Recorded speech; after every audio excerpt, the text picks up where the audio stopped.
My story. I'm 31 years old, and my ex-wife Claire is 35.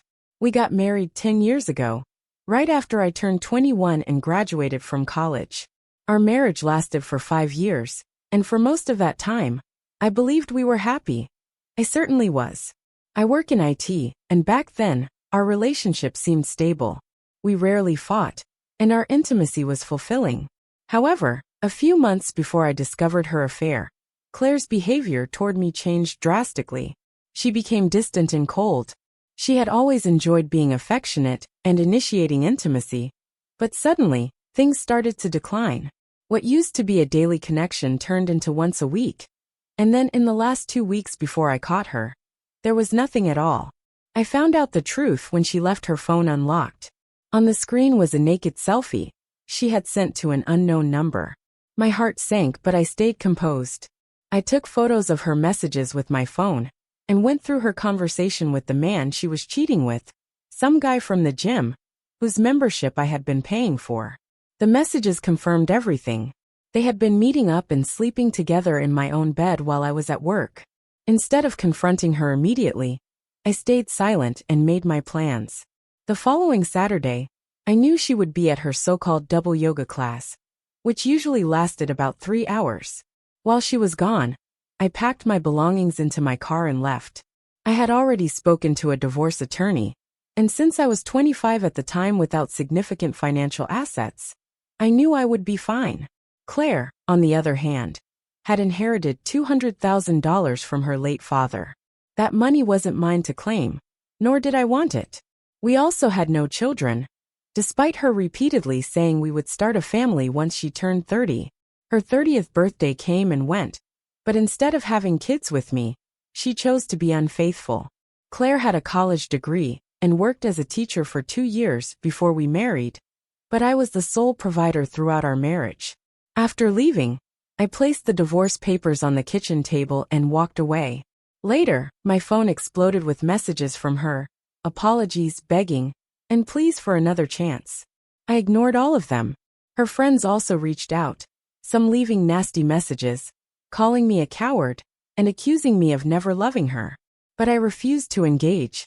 The only call I made was to her affair partner's wife. She wasted no time and divorced him. As for Claire, she moved on quickly.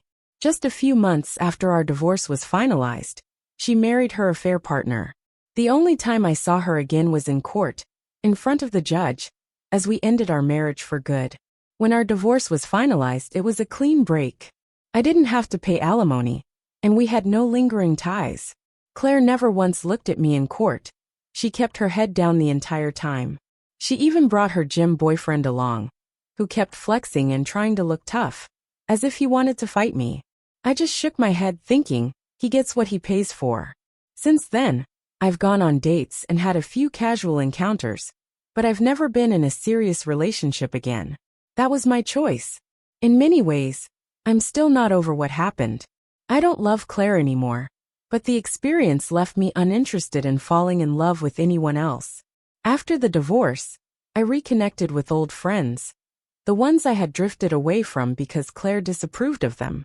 I also stopped using Facebook, since I realized that the people who mattered were the ones I saw in person or talked to on the phone.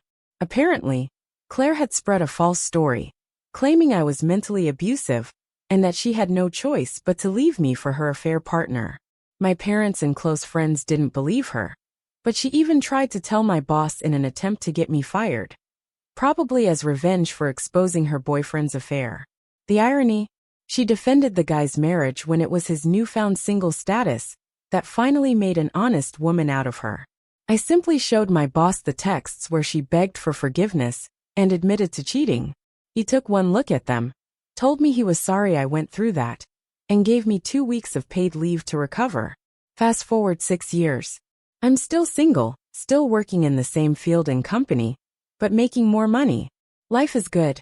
I have my own apartment, a solid savings account, a 401k, and a car. I'm happy doing what I want, when I want, with no one to answer to. I could buy a house if I wanted, but I don't need one. And I like where I am. Then, out of nowhere, Claire started texting me again. I never blocked her number. There was no need. After the initial flood of messages begging me not to divorce her, she had gone silent. But last week, she popped up with a simple message. "Hey, it's Claire. Long time no see. How are you?" Then, "I know I messed up. Can I call you?" She tried calling me at least 10 times. I didn't answer. Then another text. "Hey, is this still your number? I talked to a mutual friend, and he said you replied to him recently. Please talk to me." Still I ignored her. That's when her messages took a different tone. "I miss you.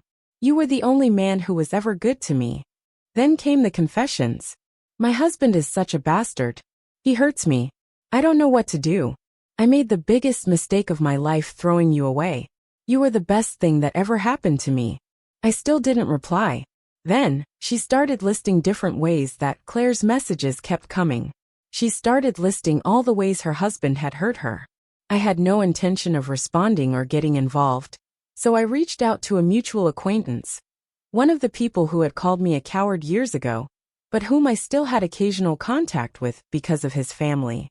I told him what Claire had said and suggested that if her claims were true, he should contact the proper authorities.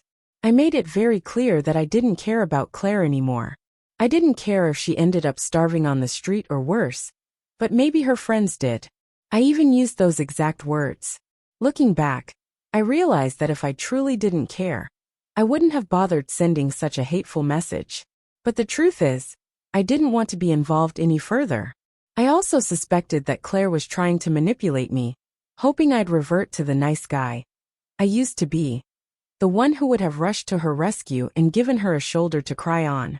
That person no longer exists. The acquaintance responded by calling me an evil person, a monster, and a bunch of other nonsense. I told him to go to hell and blocked him. For the first time in years, I logged into Facebook. Just as I expected, none of the so-called friends I once had ever reached out to support me when I was getting cheated on and divorced. The people who had stood by me were my family, real friends, and coworkers, some of whom had since become good friends outside of work. Now, however, Claire's friends were suddenly flooding my inbox. They told me they were right to take her side, that I was a terrible person for abandoning her in her time of need. Seriously? I'm her ex-husband, a man she betrayed, and I'm supposed to step in and save her now.